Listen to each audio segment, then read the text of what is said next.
અરે તમારું શું ખોટું લાગવાનું હતું? અને આપણે મિત્ર છીએ. સુદામાએ આ વાક્ય બહુ સરસ કીધું આ સંસારના મિત્રો માટે હો, કે મિત્રને મિત્રની વાતનું ખોટું લાગી જાય તો મિત્રતા કામની શું? આ સંસારમાં હાથ કહીને તમે મિત્ર રાખજો. તમને તમારી ભૂલનો અહેસાસ કરાવી શકે એવો મિત્ર રાખજો. જ્યાં તમે ખુલીને બધું કહી શકો એવો મિત્ર રાખજો. બીજું, જ્યાં તમે હળવા થાવ ને એવો મિત્ર રાખજો. હલકા થાવ એવો નહીં હો.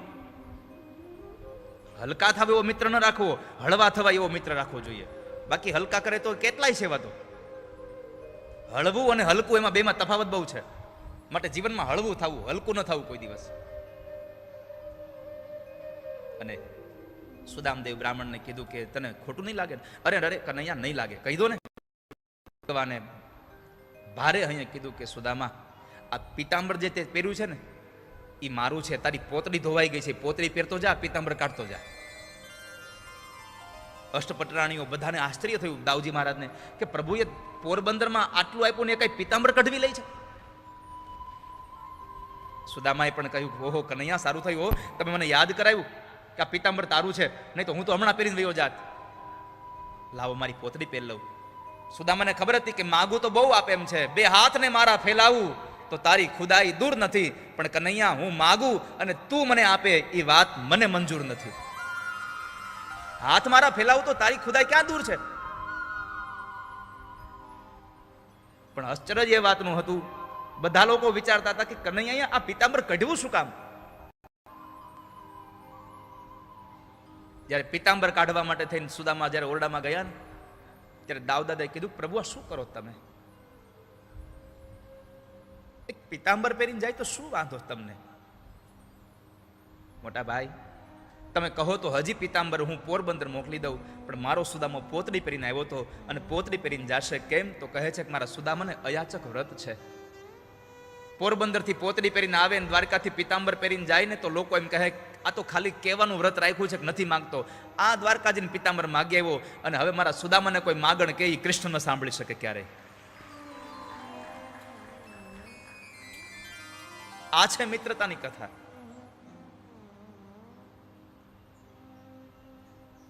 સુદામદેવ નીકળે છે.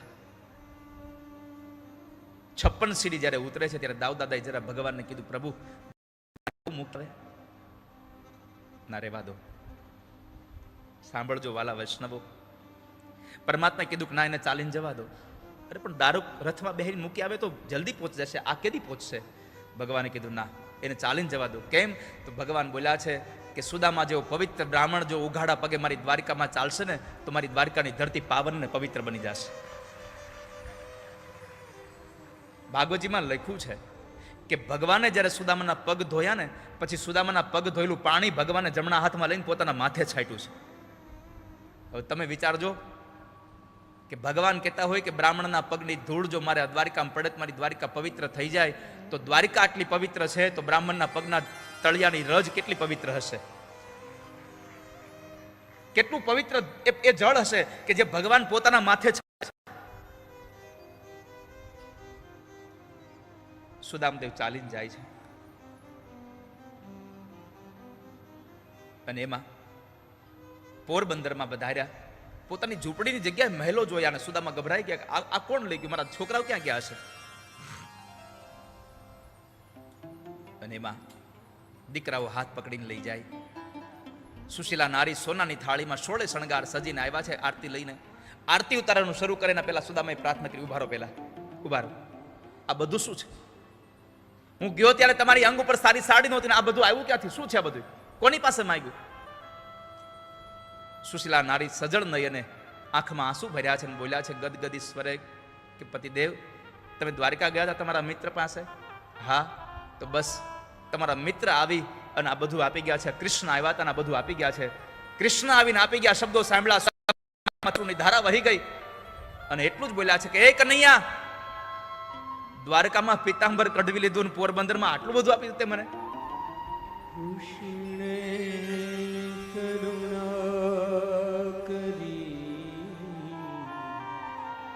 ભાગ્યની રેખા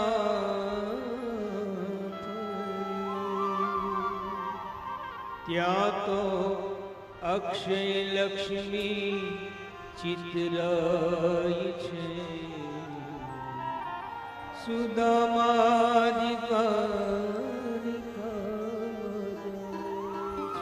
પણ એવા સમયે સુદામદેવ બ્રાહ્મણની આ કથા વાલા ભક્તજનો સુખદેવ મહારાજ રાજા પરીક્ષિતને કહે છે કે રાજા, આ સંસારનો કોઈ પણ જીવાત્મા સુદામ ચરિત્રની કથા સાંભળશે તો એના જીવનમાં ગરીબાઈ નહીં આવે કોઈ યારે.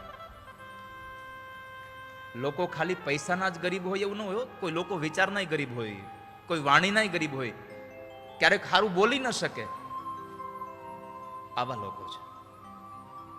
સુદામાએ માગ્યું નહીં ક્યારેય, જે મળે છે એમાં ગુજરાન ચલાવ્યું. અને માગીએ તો માન ઘટે ને વાલા ભક્તજનો, માગવાથી માન ઘટે, બીજું માગવાથી ખોટ જાય. હું મારું તમને કહું, આ રાજુભાઈ ને લોકો જયારે કથા નક્કી કરતા હતા ભાર્ગવભાઈ રે, ત્યારે એ લોકોએ પૂછ્યું કે દાદાને કેટલી દક્ષિણા દેવાની. ત્યારે ભાર્ગવભાઈએ કહ્યું હશે તમને કે મારી સાથે જેટલું આ સાઉન્ડ શૂટિંગનો, સંગીતવાળા, રસોઈવાળા, જે બીજી ટીમ છે, એનું આખું જ બધું પેકેજ એને કહી દીધું હશે કે આના તમારે આટલા દેવાના. મારી દક્ષિણા ક્યારેય આજ સુધીમાં એક પણ યજમાનને અમે ક્યારેય કીધી નથી, કારણ મેં નક્કી કર્યું છે, મેં મારા બાપુજીને વચન આપ્યું છે કે હું ભાગવતને કોઈ દી વેચીશ નહીં. આને વહેંચવાનો ગ્રંથ છે, આ વેચવાનો ગ્રંથ નથી આ. અને બીજું આમ મેં આ નિર્ણય એટલા માટે રાખ્યો છે, ખોટ હું કામ સામેથી ખોટ હું કામ ખાવાની. હવે તમે મને પૂછો કે તમારા દાદા કેટલી દક્ષિણા આપવાની, હવે હું તમને કહું કે તમારે મને 21 લાખ રૂપિયા આપવાના, ખાલી સાંભળજો. અને હમણાં પાછા ઊભા થાય કે આ 21 લાખ કેમ કર્યા, તમારે 21 લાખ આપવાના આવું કહું. હવે તમારે મને આપવા હોય 25 લાખ, તો મારે 4 લાખની ખોટ જાય ને. ખોટનો ધંધો શું કામ કરવો માગીને? બાપ, ઠાકોરજી લખી રાખ્યું હોય છે કે ક્યાંથી આપણને કેટલું મળવાનું છે, અને ભગવાને જે નક્કી કર્યું છે કે અહીંથી આટલું મળવાનું છે, એમાં તમે કદાચ ગમે તેટલા પ્રયત્ન કરો તો એનાથી એક પાવલી તમને વધારે ન મળે ને એક પાવલી ઓછી ન મળે. ઠાકોરજીએ નિર્માણ કરી રાખ્યું છે. આ 7 દિવસની કથા વાંચ્યા પછી અન્ય બધા લોકો પોતાનું પેમેન્ટ કહી શકે, બ્રાહ્મણ ક્યારેય કહેતો નથી કે મારા એટલા રૂપિયા થશે.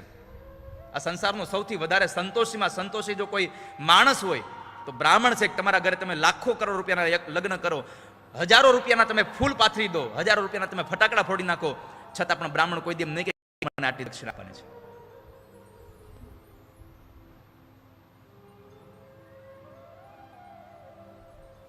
સુદામાએ કહ્યું સંતોષ રાખશો તો બધું મળશે. સુદામાએ માગ્યું હોત તો શું મળત? થોડી ઘણી સંપત્તિ. પણ સુદામાએ માગ્યું જ નહીં તો દ્વારિકામાં હોય એવી સંપત્તિ ભગવાને પોરબંદરમાં આપી દીધી. એ કથા બતાવી અને પછી પરમાત્મા કુરુક્ષેત્રના મેદાનમાં સૂર્યગ્રહણના દિવસોમાં દ્વારિકાથી ભગવાન કુરુક્ષેત્રમાં ગયા. વ્રજમાંથી પણ નંદ બાબા, યશોદા બધા લોકો આવ્યા હતા. ભગવાન વ્રજમાંથી નીકળ્યા પછી પહેલી વાર માં યશોદા અને નંદ બાબાને કુરુક્ષેત્રના મેદાનમાં મળ્યા છે ને, ત્યારે જોયા જેવું હતું. મા અને બાબાને વંદન કર્યા, માએ ભગવાનને ગળે લગાડ્યા. છાવણીમાં બધા લોકો બેઠા છે અને એમાં પરમાત્મા કૃષ્ણ દ્વારિકાના રાજા થયા પછી પણ ભગવાન કૃષ્ણ માં યશોદાના ખંભે બેસી ગયા. આ સંસારમાં તમે ગમે તેટલા મોટા થઈ જાઓ પણ તમારા મા બાપ પાસે તમે નાના જ છો, યાદ રાખજો. અને એની પાસે મજા છે એ જ કે ગમે તેટલા મોટા થઈ જાવ પછી એના ખોળામાં માથું નાખીને સુવાની જે મજા આવે છે ને, એ આ સંસારમાં બીજે ક્યાંય નથી આવતી. ભલે ને ગૌઢી માં હોય પણ એની બાજુમાં બેસીએ, એ પોતાની જાતે ઊભી ન થઈ શકતી હોય પણ એની બાજુમાં બેસો ને એનો હાથ તમારા આમ ગળા ઉપર લઈને તમે મૂકો, એની મજા અલગ છે. એના ધ્રુજતા ધ્રુજતા હાથે તમારું કાંડું પકડે ને, એની મજા અલગ છે.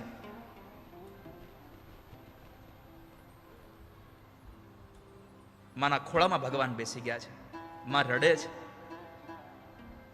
ભગવાનને માના આંસુડા લોચીને કીધું, માં માગી લો, શું જોઈએ તમને?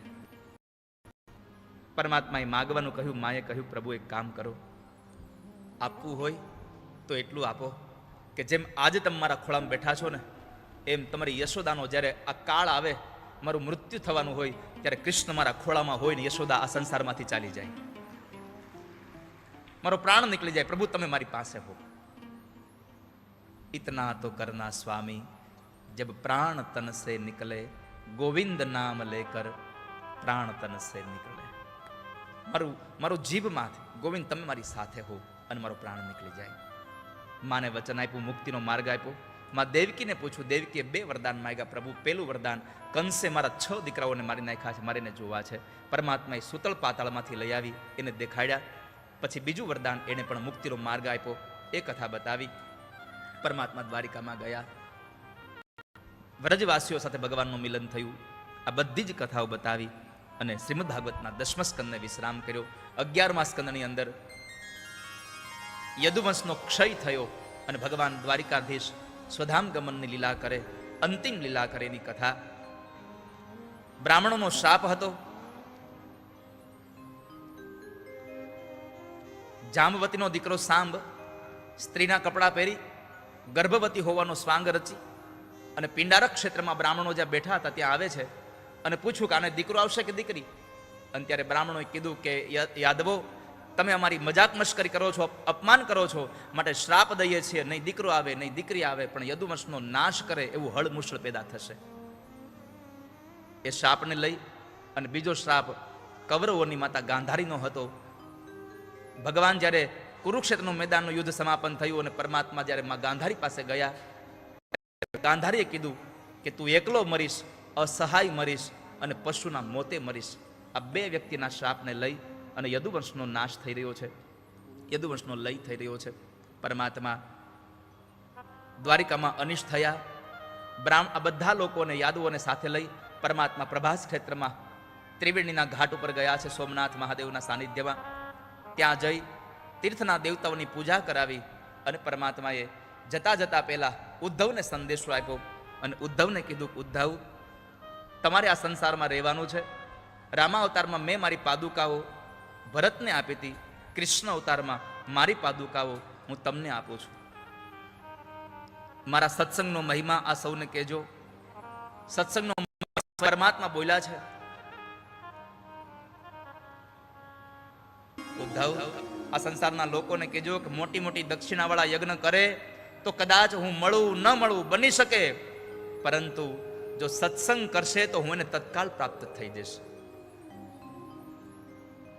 એને હું તરત મળી જઈશ. ભગવાને ઉપદેશ કર્યો, લોકોને કહેજો આ સંસારમાં મનુષ્ય અવતાર બહુ મોંઘો છે. દુર્લભો માનુષો દેહો દેહી નામ ક્ષણભંગુર. આ અવતાર બહુ મોંઘો છે, માટે આ અવતાર વ્યર્થ ન વયો જાય એની કાળજી રાખજો. અનેક ઉપદેશો કરી ભગવાન અંતે યદુવંશનો ક્ષય કરી. ભગવાને અંદરો અંદર એટલી બધી માયા મૂકી દીધી કે દીકરો બાપને માર નાખે, બાપ દીકરાને માર નાખે. આવી અવસ્થા પરમાત્માએ ઊભી કરી અને ત્રિવેણીના ઘાટ ઉપર એ યાદવા સ્થળે સમાપન થયું અને પરમાત્મા પ્રભાસ ક્ષેત્રમાં ગયા. ભગવાન પીપળા નીચે જ્યારે ચતુર્ભુજ રૂપ લઈને બેઠા છે, હિરણ નદીના સામે કિનારે જરા નામનો પારધી, જે પેલી હળમુસળ નીકળ્યું હતું એનો ટુકડો કરી અને ઉગ્રસેન મહારાજે સમુદ્રમાં નાખેલો, એ માછલી એને ગળી ગયેલી અને એ માછલી જરા નામના પારધી પાસે આવેલી તો એને ચીરે તો અંદરથી ટુકડો નીકળ્યો. એનું એને તીરની અણી બનાવી અને જ્યારે મૃગિયા રમવા જાય, જ્યારે શિકાર કરવા જાય, ત્યારે દૂરથી કોઈ પશુ છે આવું ભાસ થયો અને બાણ માર્યું. ભગવાનના પગમાં લાગ્યું છે, પરમાત્માના ચરણારવિંદમાં લાગ્યું, તળિયામાં ભગવાનને બાણ વાગ્યું અને એ લાગતાની સાથે જ્યારે જરાને આ દોડતો દોડતો આવ્યો, પરમાત્મા પાસે રડે છે, પ્રભુ હું તમને ઓળખી ન શક્યો, મને માફ કરી દો. અને ત્યારે આ દુનિયાના સૌથી મોટા ન્યાયાધીશે ન્યાય કર્યો અને ભગવાન બોલ્યા છે કે જરા દુઃખી ન થા, આજ તારો મારો હિસાબ અહીંયા પૂરો થયો. પ્રભુ મારો શું હિસાબ તમારી હારે? તો કહે છે કે ગયા જન્મમાં તું રામા અવતારમાં વાલી હતો, મેં તને સંતાન બાણ માર્યું હતું, આજ કૃષ્ણ અવતારમાં તે મને સંતાન બાણ માર્યું, આજ મારો ને તારો હિસાબ અહીંયા સમાપન થઈ ગયો. આનાથી મોટો ન્યાયાધીશ ક્યાં મળશે તમને?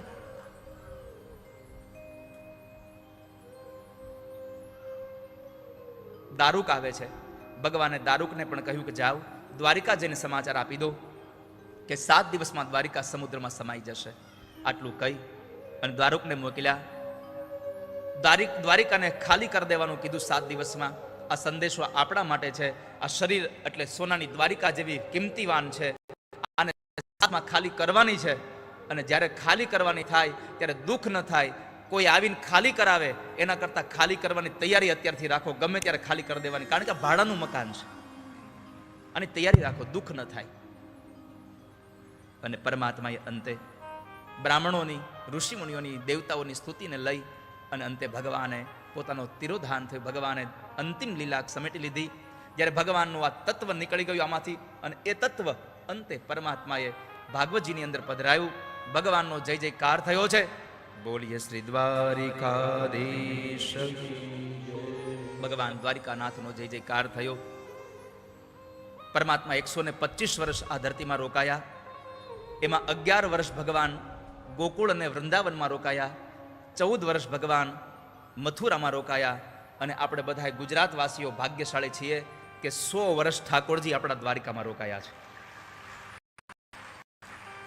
માણસ ક્યાં જન્મ લેવો છે એ નક્કી ન કરી શકે, પણ આપણે એટલું તો કઈ ભાઈ હારી જગ્યાએ મરણ થાય એવું કંઈક ઠાકોરજી કરજો. તો તમે કલ્પના કરો, ઠાકોરજીએ પોતાની અંતિમ લીલાને જો સોમનાથ મહાદેવના સાનિધ્યમાં ત્રિવેણીના ઘાટ ઉપર નક્કી કર્યું હોય, પ્રભાત ક્ષેત્રમાં નક્કી કર્યું હોય, કે પ્રભાતની ભૂમિ કેટલી પવિત્ર હશે કે જ્યાં ભગવાન ઠાકોરજી સ્વયં પોતે પોતાના અંતિમ લીલાનું સ્થાન નિયતિ કરી રહ્યા છે. ભગવાન 100 વર્ષ ગુજરાતમાં રહ્યા છે એટલે હકથી કહી શકીએ કાનુડો ગુજરાતી છે, કનૈયો ગુજરાતી છે. આ ભાવ સાથે પરમાત્માના 125 વર્ષે તિરોધાન થયું આ શરીર, અને એમાં ન તો ભગવાનનો એક માથાનો વાળ સફેદ થયો હતો, ન ભગવાનના મોઢામાંથી એક પણ દાંત પડ્યો હતો. એનું એ જ સ્મિત અને એના એ જ હાસ્ય સાથે ઠાકોરજી સ્વધામગમન થયા છે. એ કથા બતાવી. એકાદશ સ્કંદને વિશ્રામ કર્યો. દ્વાદશ સ્કંદમાં સુખદેવજી મહારાજ રાજા પરીક્ષિતને કલિયુગનું વર્ણન બતાવે, અને કલિયુગમાં સૌથી મોટી વાત કરી કે રાજા, ભગવાનને પ્રાપ્ત કરવા માટેનું શ્રેષ્ઠ સાધન કલિકાલમાં ચાલો કીર્તનાદ, કીર્તન કરો. કળિયુગની અંદર ભગવાનનું નામ જ તમારો આધાર છે, એની સિવાય તમારો ઉદ્ધાર નથી. કલિયુગ કેવલ હરિગુણ ગાના. પરમાત્માનું ધ્યાન ધરજો. અને સુખદેવજી મહારાજે એક મંત્ર આપ્યો, કળિયુગનો મહામંત્ર છે, હરે રામ, રામ રામ, હરે હરે, હરે કૃષ્ણ, કૃષ્ણ કૃષ્ણ, હરે હરે. આ મહામંત્ર કળિયુગનો છે.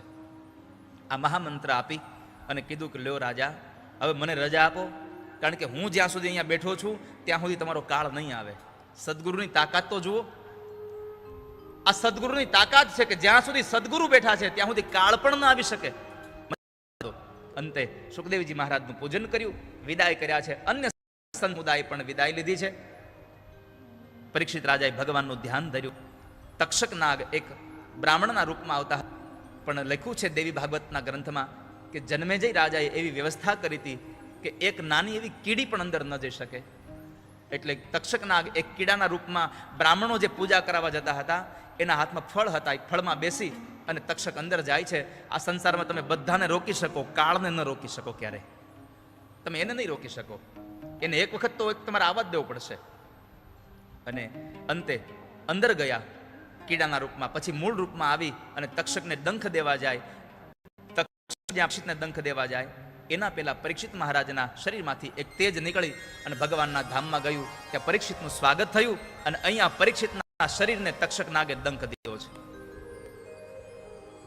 આ કથા સાથે સુત નામના મહાપુરાણી, જેમ સુખદેવજી મહારાજે કથા વિશ્રામ કરી નીકળ્યા, તો સુત નામના મહાપુરાણી કહે છે કે પરીક્ષિતનો ઉદ્ધાર થયો.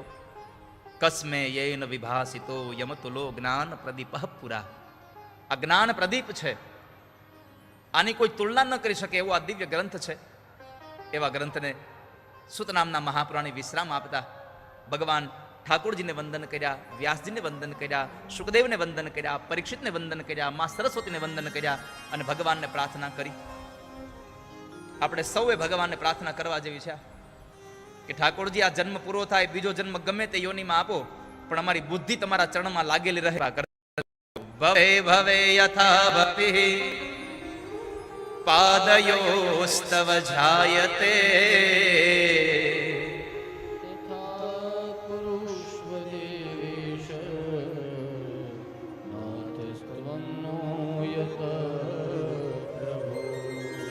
નામ સંકીર્તનમ યસ્ય સર્વ પાપ પ્રણાશનમ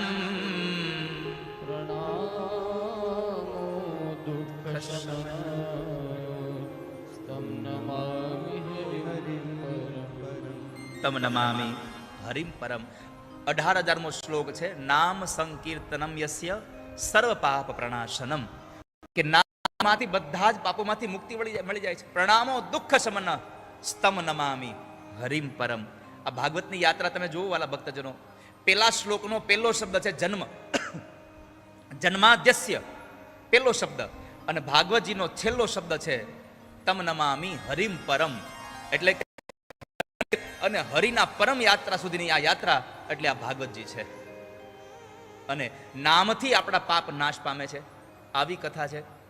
તો આવો, જેમ સુત નામના મહાપુરાણીએ નેમી શાણીમાં કથાને વિશ્રામ આપે, એમ રાજકોટની આ પાવન ધરામાં સમસ્ત લોહાણા મહાજન સમાજ દ્વારા થયેલી આ કથાને હું પણ જ્યારે વિશ્રામ તરફ લઈ જાઉં છું, એકવાર ટેકો છોડી દો, ટટ્ટાર બેસ જાઓ.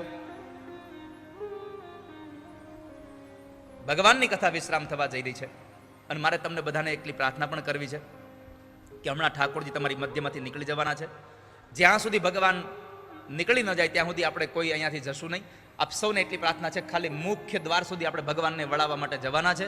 એવા ભાવથી વળાવવા જાજો કે ઠાકોરજી વળી પાછા જલ્દી રાજકોટમાં આવે. પુનઃ આપ સૌને યાદી અપાવી દઉં કે આવતી 21/5/2025 થી 27/5/2025 સુધી ફરી પાછી રાજકોટમાં કથા છે. આપ સૌ લોકો એ રાજકોટની એ કથામાં આપ સૌ લોકો પધારજો અને એ કથાનું પણ ખૂબ દિવ્ય પાન કરજો. એ કથાનો સમય સવારે 9 થી 1 છે. હવે એ કાઠું છે, ઉઠાય નહીં સવારે, પણ થોડા દી ઉઠી જાવ અને કથા માટે ઉઠી જાઓ ને, તો હું ભરોસા સાથે કહું છું કે આ કથા તમને જગાડી દેશે. એકવાર પથારીમાંથી ઉઠવાની તમારી તૈયારી રાખો, પછી જવાબદારી કથામાં આવશો તો જવાબદારી કથાની છે, તમને જગાડી દેશે. ઉઠવું ને જાગવું એમાં બેમાં તફાવત બહુ છે. આવો, જો નામથી જ ભગવાનના નામ થકી આપણા પાપ નાશ થતા હોય તો 2 મિનિટ માટે ભગવાન નામ સંકીર્તન સાથે મારી કથાને વિશ્રામ તરફ લઈ જાઓ. શ્રી રાધે જય રાધે, જય શ્રી કૃષ્ણ બોલો, જય રાધે. 7 દિવસની આ શ્રીમદ ભાગવત સમસ્ત લોહાણા મહાજન સમાજના આ દિવ્ય આયોજનને અહીંયા વિશ્રામ આપું એના પહેલા એકવાર ખૂબ તાળીઓથી આ સમાજને વધાવીએ. આ તમારી તાળીઓથી એને આશીર્વાદ આપો કે આ સમાજ પોતાની સંપત્તિને આવા નવા સદમાર્ગમાં વાપરી અને આપણને બધાને વારે વારે ભગવાનની કથાનો લાભ આપતો રહે.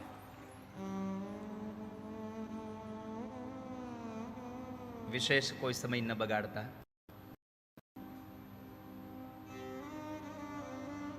આ કથા માટે સૌથી પહેલા રાજુભાઈ, નિશાનભાઈ, આપણા સમાજના આપણા સૌના વડીલ મુરબ્બી અને એક એવું વિરલ વ્યક્તિત્વ એટલે કિરીટભાઈ ગણાતરા, અને આ એમના વિચારો નીચે તમે લોકોએ આ કથા કરવાનું, પિતૃઓના મોક્ષાર્થે કથા કરવાનું આયોજન કર્યું. અને એ કથાના આયોજનમાં તમે વક્તા તરીકે મને પસંદ કર્યો, એટલે હું આપ સૌનો આભાર વ્યક્ત કરું છું કે તમે મારી વાણી પવિત્ર કરવાનો અવસર આપને આપ્યો છે.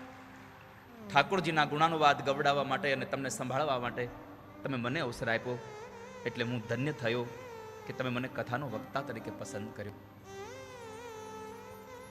આ કથામાં જેણે જેણે પણ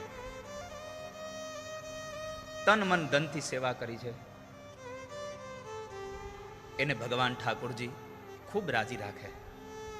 મારી પ્રસન્નતા છે 18,000 શ્લોકોનું પારાયણ કરી અને યજમાનોના પિતૃઓને મુક્તિ મળે એના માટે નિષ્ઠા સાથે બ્રાહ્મણોએ જપ કર્યા, તપ કર્યા, પાઠ કર્યા. એ બ્રાહ્મણોના ચરણોમાં પ્રણામ. આખી પૂજાનું તમામ સંચાલન મારા પરમ સ્નેહી શાસ્ત્રી હિરેનભાઈ ત્રિવેદીએ કર્યું. એમના દ્વારા મારા સુધી પહોંચ્યો. આસો મહિનાના એ નવરાત્રિના પહેલા દિવસે કથાનું શ્રીફળ લેવાયું અને ચૈત્ર મહિનાના એ નવરાત્રિના પહેલા દિવસે આપણી કથા પ્રારંભ થઈ હતી. આજે અષ્ટમી છે. આવતીકાલ રામનવમી છે. રઘુવંશીઓ, આ રઘુવંશીઓના આંગણે ચાલીથી કથામાંથી સારા એ વિશ્વના સનાતન ધર્મીઓને આવતીકાલ રામ જન્મોત્સવ જે થવાનો છે, રામનવમીની તમને બધાને ખૂબ શુભકામનાઓ છે. દેને કો ટુકડો ભરો, લેને કો હરી. તો તમને બધાને રામનવમીની શુભકામના. કેવળ મંદિરોમાં અને આવા માંડવાઓમાં રામનો જન્મ થઈ અને એનો ઉત્સવ મનાવાય એટલું પર્યાપ્ત ન રહે. સૌના હૃદયમાં રામનો જન્મોત્સવ થાય અને રામ જન્મોત્સવની ઉજવણી સૌના હૈયામાં થાય એવી ભગવાન રામના ચરણોમાં પ્રાર્થના છે. કેવલ રામ મંદિરોમાં ન પ્રગટે, કેવલ રામ આવી કથાઓમાં નહીં, લોકોના હૃદયમાં રામનું પ્રાગટ્ય થાય, વિચારોમાં રામ પ્રગટે, તો રામ રાજ્યની સ્થાપના થશે ફરી પાછી. એ સાથે મારા સંગીતના ઉપાસકો, મારી સાથે હેમલભાઈ, રાજનભાઈ, આખી આ સ્ટુડિયોની અમારી લાલાની દીપાની ટીમ, ભટ્ટ સાઉન્ડ, અભિષેક અને અમારો હકો, અહીંયા એન્કરિંગ માટે શરદ દાદા અને એમની સાથે આપનું નામ મને અહીંયા નથી પણ આપને સૌ જોઈને, આપને સૌ જે શરૂઆતમાં તમને બધી માહિતીઓ તમારા સુધી પહોંચાડતા હતા, સુચારું એકદમ સંચાલિત કર્યું આપ સૌએ, સમયને અનુચિત એમને. અને તમે સૌ શ્રોતાઓ આટલા તાપમાં પણ અહીંયા આવી અને બેઠા, તમારા બધાનું ઘરે બેસીને જેને ટીવીના માધ્યમથી કથા સાંભળી એનું બધાનું ભગવાન મંગલ કરે એવી ઠાકોરજીના ચરણમાં પ્રાર્થના. તમારા પિતૃઓનું ધામ મળે એવી ભગવાનને અંતઃકરણની પ્રાર્થના. રાજુભાઈ, અમારે છબીલદાસભાઈ, એમનો આખો પરિવાર, સિદ્ધાર્થનો છોકરો 2 દિવસથી આ જોવા નથી મળ્યો મને, એટલે રાજુભાઈના ઘરે ઉતારો. રાજુભાઈ, સ્મિતાબેન, દીક્ષિત અને યશા, આ પરિવારે ખૂબ સેવા કરી છે. આ પરિવારે ખૂબ અમને સાચવા છે. મને એકને સાચવવો પડે તો હજી કંઈ સામાન્ય થઈ જાય, પણ હું હોઉં ત્યાં ખૂબ લોકો રાતના 2 વાગ્યા સુધી મહેમાન આવે, છતાં પણ આ પરિવારના મોઢા ઉપર ક્યારેય એક વખત પણ એવું ન થાય કે દાદા હવે આ બધાને મોકલી દો, તમે સૂઈ જઈએ. કારણ કે સવારમાં એને વળી પાછું પોતાના આ ફરજોમાં ફરજ નિભાવવા માટે નીકળવાનું હોય, પણ હું ઉઠીને નીચે આવું તૈયાર થઈને પૂજા કરીને, એના પહેલાં આખો પરિવાર તૈયાર થઈ અને નીચે રાહ સેવા કરી છે. રાજુભાઈ અને એના પરિવારે 7 દિવસ ઠાકોરજીના ઘરે રોકાયા. ભગવાનને પ્રાર્થના કરું આપ સૌનું ખૂબ મંગલ થાય. આપે ખૂબ ચિંતાઓ કરી છે. નિશાંતભાઈ, આપ સૌને પણ ભગવાન ખૂબ રાજી રાખે એવી પ્રાર્થના સાથે આપ સૌથી આ મેળો મૂકીને જવાની ઈચ્છા નથી થતી, પણ છતાં શું કરીએ, આ તો જીવનનું ચક્ર છે. આજે ભેગા છીએ તો કાલે જુદા પડશું, આજે જુદા પડીએ છીએ તો કાલે ફરી પાછા ભેગા થશું ક્યાંક. પણ આપ સૌ પાસે એટલી પ્રાર્થના છે કે મેં સંપત્તિ ક્યારેય દક્ષિણામાં માગી નથી આપ પાસેથી, પણ બસ જો આપ દક્ષિણા દેવા ઈચ્છો તો એટલું કરજો. ઘરમાં રોજ દામોદર સ્તોત્રના પાઠ કરજો. આપના ઘરમાં દામોદર સ્તોત્ર થશે, તમારું મંગલ થશે. અને આપ સૌ મહાજન સમાજને મારી એટલી પ્રાર્થના કે ભગવાન ભાગવતની કથાથી આપણો બંધાયેલો સંબંધ બસ હવે જીવીએ ત્યાં સુધી તૂટે નહીં, એટલા માટે પ્રેમનું પાણી એમાં રેડતા રહેજો. રાજભાઈ, નિશાંતભાઈ, હિરેનભાઈ, નરેન્દ્રભાઈ, આપ સૌ, કદાચ હું તમને મળવા ન આવી શકું મારા કાર્યને આ સેવામાં લઈને, તો હું જ્યાં હોઉં ત્યાં યથોચિત સમયે આપ મળી જાજો. આ પ્રેમનું પાણી આપ સૌ એમાં રેડતા રહેજો. એ જ ભાવ સાથે 2 શબ્દો આપ સૌ માટે. આખી ટીમ દ્વારા આપ આયોજક પરિવારને ક્યાંય પણ અગવડતા પડી હોય તો આપ સૌને અમે એટલું કહીએ છીએ, મન રાખીને ક્ષમા કરી દેજો બધાને. શ્રોતાઓને પણ આયોજક પરિવારના આયોજનમાં ક્યાંય પણ અગવડતા રહી હોય તો તમે પણ મોટું મન રાખી અને સૌ આ આયોજકોને માફ કરી દેજો. કારણ કે આટલું ઘરે 5 મહેમાન આવે તો આપણે ગાંગા થઈ જઈએ છીએ. અહીંયા 25-25, 30-30 હજાર માણસો એક સાથે કથામાં આવે. બનતી તેટલી બધી સારી વ્યવસ્થાઓ કરી છે, છતાં પણ ક્યારેક આપણી અપેક્ષાઓ કરતાં જો થોડીક અપેક્ષાઓ ઓછી પૂરી થઈ હોય અને દુઃખ લાગ્યું હોય તો એને મોટું મન રાખી અને માફ કરી દેજો. ખરાબ લાગ્યું હોય જે આયોજન, જે યોગ્ય ન લાગ્યું હોય એ આયોજકોને કાનમાં જઈને કહેજો, અને સારું લાગ્યું હોય એ ગામમાં જઈને કહેજો કે અહીંયા સારું હતું. કાનમાં કહેશો તો આવતા વર્ષે ગામમાં ફરી પાછું થઈ જશે. તો એ જ ભાવ સાથે આવો આ 7 દિવસની કથાને વિશ્રામ સાથે 2 હાથ આકાશ તરફ ફેલાવી 3 વાર મારી સાથે ભગવાનના નામનો જયકાર કરીએ. શ્રી હરયે નમઃ.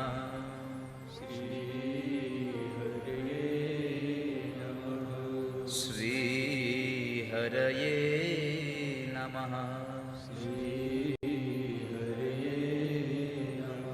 શ્રી હરયે નમઃ.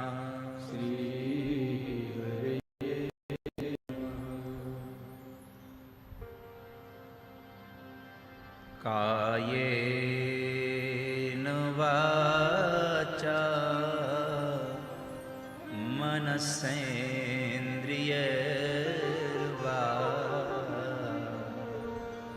બુદ્ધ્યાત્મના વા પ્રકૃતે સ્વભાવાત કરોમિ યદ્યત સકલં પરસ્મૈ.